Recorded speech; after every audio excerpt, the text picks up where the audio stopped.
that you may not realize by allowing this particular force to remain active in your life, that your life could end up someplace you don't want it to be.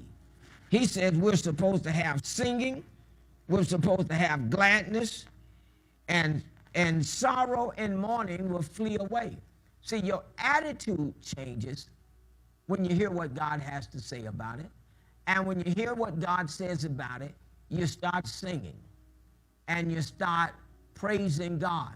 You say, well, I'm supposed to praise God because I lost my job. I'm supposed to praise God because someone lost their life or someone is diagnosed with something. No, you're supposed to praise and sing to God that God has it all in control, that is in his hands. And let's face it, if it was in your hands, we wouldn't be having this conversation. So it's in his hand. He knows what he's doing. He started it and he can finish it.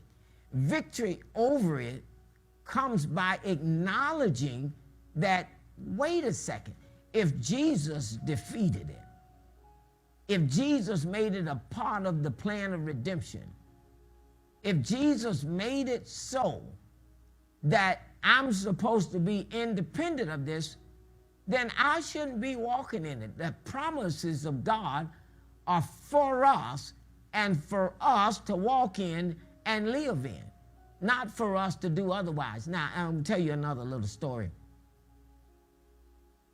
When I lost my mother, I took her photograph. You know, you have pictures of you do have pictures of your parents, right? Okay. So I took a picture, but I wouldn't look at it. I put it down in my storage box and containers, and I left it there for a mighty long time. You say, well, why would you do that? Because I was concerned about I would fall victim to facilitating grief and sorrow by every time I looked at that picture, started talking to her. You know what I'm saying? You know what I'm talking about. You walk past that picture and say something. You see that picture again and say something.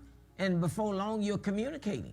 Maybe that's the reason why the Lord told us in the Old Testament about having certain images up and around you. But I'm telling you something real now. And I know you can relate to this. And this is not what God wants us to do. Now, I'll tell you, I don't think it was to be done on a permanent basis. I'm just saying that until I could handle the departure of my mother and the circumstances under which she left, I didn't need that photograph because it wasn't going to remind me of who she was. It was only reminding me of how she left.